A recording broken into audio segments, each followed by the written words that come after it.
আসসালামু আলাইকুম। আপনাদের জন্য গরুর মাংস তেহারি রেসিপি নিয়ে আসছি একটা। প্রথম মাংসটি ধুয়ে আমি একটা পাতিলে নিলাম।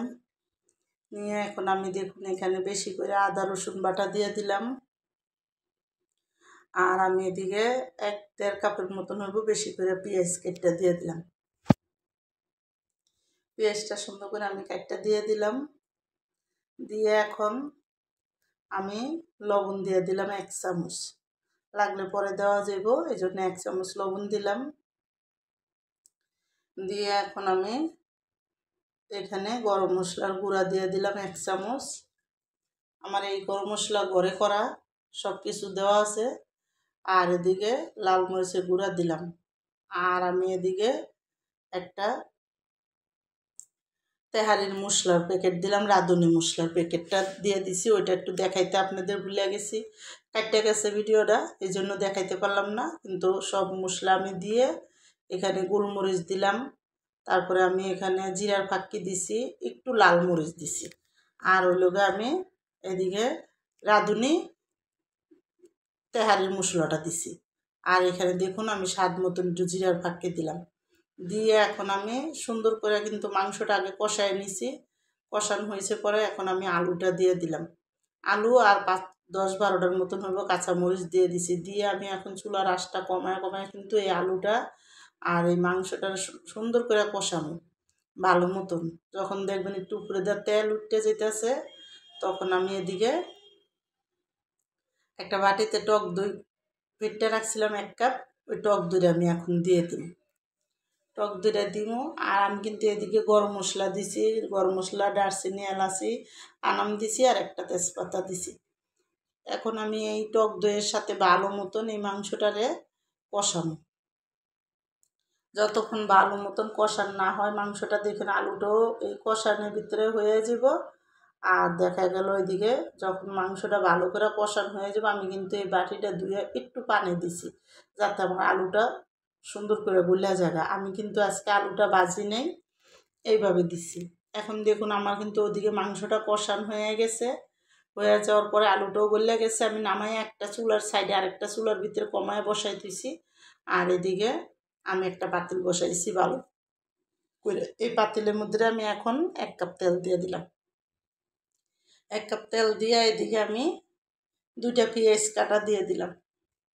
বেশি না, 2টা পেঁয়াজ কাটা দিছি, কারণ আমি তেহারিতে হয়েছি। আর এদিকে গরম মশলা, এলাচি, দারচিনি দিলাম 2-3 টুকরা। দিয়ে এখন এই পেঁয়াজটা হালকা লাল হওয়া পর্যন্ত ভালো করে ভাজা নিন। পেঁয়াজটা দিয়ে সুন্দর করে আমি একটু লাড়া দিয়ে দিছি তেলের ভিতরে। দিয়ে দেখুন হালকা একটু সাদা সাদা যখন থাকে, তখন আমি এদিকে পোলার চালটা দিয়ে দেব। আমি চালটা ভালো করে ধুইয়া আমি আধা ঘন্টার মতন ভিজিয়ে রাখছিলাম। তারপরে ছাঁকনি ভিতরে ছাঁকিয়ে রেখে দিয়েছিলাম। এখন দেখুন আমি কিন্তু পানিটা ঝরে গেছে পরে এখানে দিয়ে দিলাম। দিয়ে এদিকে 1 চামচ লবণ দিয়ে দিলাম। দিয়ে এখন আমি এই পোলার চালটা ভালো মতন কষামো, যাতে চালটার কোনো পানি না থাকে আর চালটা সুন্দর করে মচমচে হয়ে যায়। মানে ভালো মতন কোনো পানি থাকবো না, তখন এটা ভাজাটা সুন্দর হইব। চালটা যত ভালো করে ভাজবেন দেখবেন আপনার পোলাওটা কিন্তু সুন্দর মতন ঝরঝরা হইব আর পানিটা আন্দাজ করে। আর আমি এদিকে দেখুন কতটি গুঁড়া দুধ দিয়ে দিতেছি। আমি একটু বেশি করে গুঁড়া দুধ দিলাম, চামচটাও কিন্তু আমার এখানে বড় আছে। এখন গুঁড়া দুধটা দিয়ে আমি পাতিলে গরম পানি দিয়ে দিই। আমার এখানে 1 কেজি পোলার চাল, আর আমি এদিকে পানি কিন্তু 1 কেজির একটু বেশি দিব, যাতে পোলার চালটা সুন্দর করে হয়। দেখুন আমি এখন কিন্তু পানিটা কিন্তু আমার বলকায় না, পানি গরম পানি, এই জন্য কিন্তু আমার বেশি সময় লাগবে না এই পোলাওটা হইতে। এখন আমি ভালো করে এই দুধটির সাথে ভালো করে মিলাইয়া একটা চালটা চারিদিকে সুন্দর করে মিলাইয়া এখন আমি এটা দমে বসাই দিব।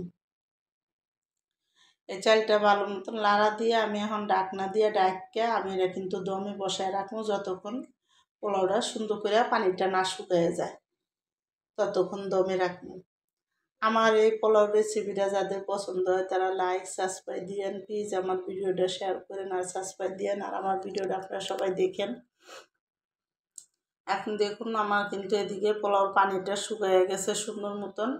এখন আমি একটু পোলাওটারে সুন্দর করে উল্টায় দিব, ভালো মতন উল্টায় দিব, যাতে নিচেরটা উপরে উপরেরটা নিচে থাকে। এইভাবে করে আমি উল্টাইয়া এখন এই পোলাওটা করবো, আর একটু রাখুন রাইখা তারপরে আমি কিন্তু এটা উঠে আমার কিন্তু এদিকে পোলাওটা সুন্দর করে হয়ে আসছে। এখন কিন্তু আমি একটা প্লেট নিয়ে ওই প্লেটের উপরে একটু ঢাকা রাইখা দেবো।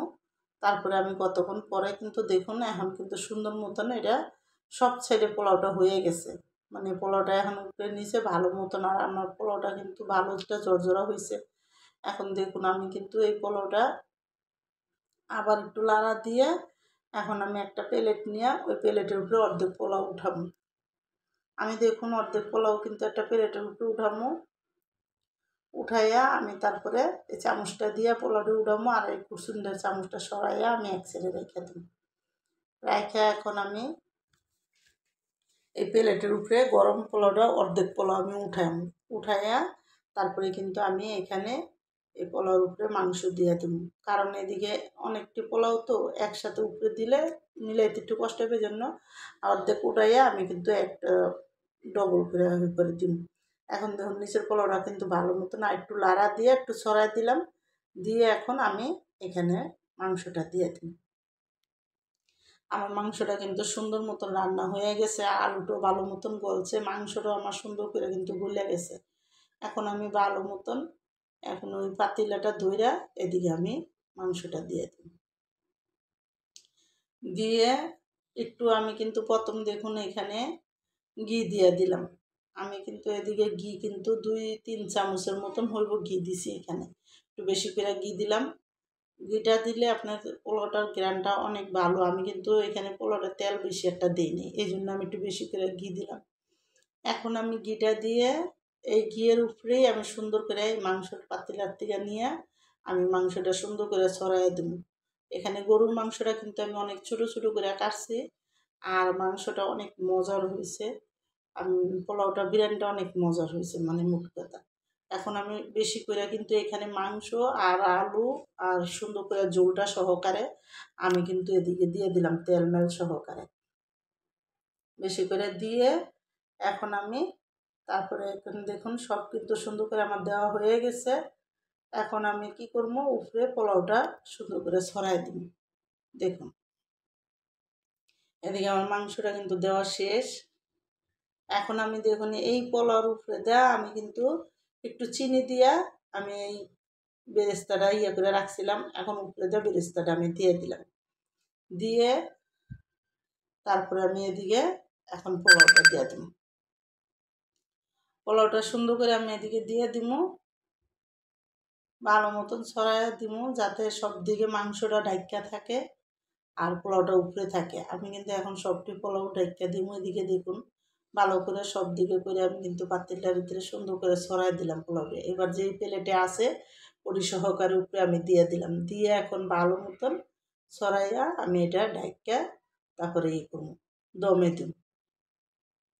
এখন দেখুন আমি কিন্তু এখানে একটু কেওড়া জল নিছি, আমি অল্প পরিমাণ কেওড়া জল দিয়ে দিব এখানে অল্প করে।